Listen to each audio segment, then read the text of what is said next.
yang kita prioritaskan ketika kita berada di 10 awal bulan Dzulhijjah, yaitu berpuasa. Pertama, berpuasa pada hari Arafah. Disebut dengan hari Arafah, ya. Para ulama berselisih tentang penamaan hari Arafah itu. Dikatakan kata hari Arafah karena di situ Adam dan Hawa bertemu di tempat tersebut. Yata'arafan.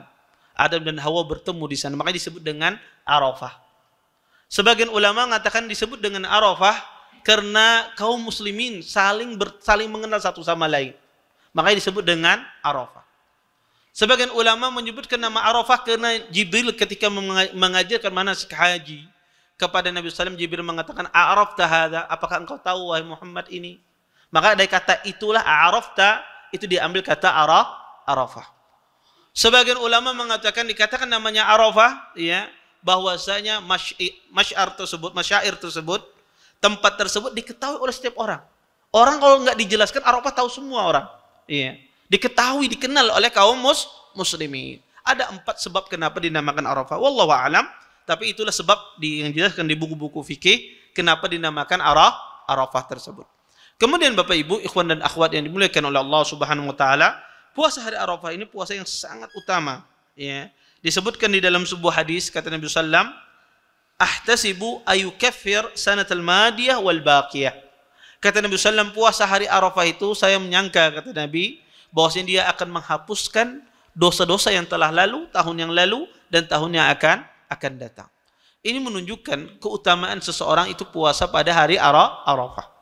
Para ulama mengatakan puasa hari Arafah itu apakah lantaran tanggal 9 Dzulhijjah ataukah disebabkan karena orang wukuf di Arafah. Terjadi khilaf di kalangan ahlul ilm. Orang berpuasa di hari Arafah itu lantaran apakah dia wukuf ataukah lantaran tanggal 9. Maka ya, para ulama juga berselisih tentang masalah Arafah itu.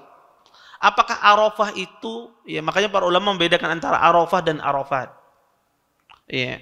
Apakah Arafah itu, ya, Yaumu Arafah? Kata para ulama kalau disebutkan dengan Yaumu Arafah, maka ini dimaksudkan adalah tanggal 9 Dzulhijjah. Tapi kalau disebut dengan Arafah, kata para ulama, maka itu tempat untuk wukuf di Arafah. Maka terjadi khilaf di kalangan para ulama, apakah puasa Arafah itu disebabkan karena orang wukuf ataukah karena tanggal 9. Faedahnya mengetahui khilaf ini apa?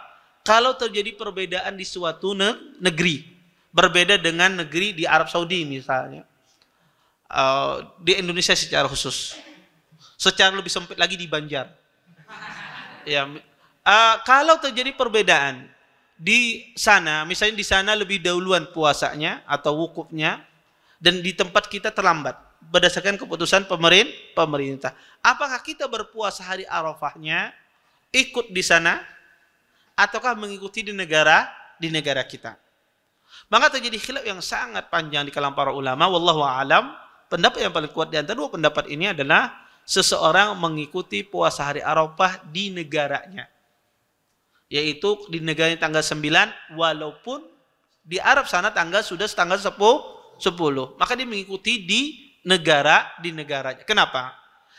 Ada beberapa dalil. Di antaranya adalah zaman dulu juga orang itu tidak ada informasi secanggih zaman sekarang. Zaman dulu yang negerinya berjauhan dengan Arab Saudi, ya, mereka berpuasa hari Arafah gimana caranya mereka? Sedangkan kabar sampai kepada mereka tanggal 1 Dzulhijjah itu nggak mungkin ya sampai kepada mereka itu dalam waktu yang dekat. Karena zaman dulu tidak ada telepon, tidak ada apa? Ya, WA-an, tidak ada zaman dahulu, ya. Orang dulu menyampaikan berita dengan apa? Lewat kuda, ya, posnya lewat pos. Maka orang yang di ujung sana, orang Islam di ujung sana, bagaimana dia mengetahui puasa? Kecuali dengan dia melihat bulan di tempat negaranya. Makanya kata para ulama ini dalil yang sangat kuat, ya, bahwasanya puasa hari Arafah itu mengikuti, ya, tempat, ya, di mana dia berada. Kemudian yang kedua, puasa hari Arafah ini disunnahkan bagi orang yang tidak berhaji. Adapun orang yang berhaji itu tidak disunnahkan dia puasa Arafah. Orang yang berhaji itu disunnahkan dia memperbanyak doa, zikir dan doa kepada Allah Subhanahu wa ta'ala. Terima kasih. Jazakumullah khairan wa barakallahu fikum. Video ini dibuat atas partisipasi dari donasi Anda. Semoga menjadi amal jariah bagi Anda semuanya.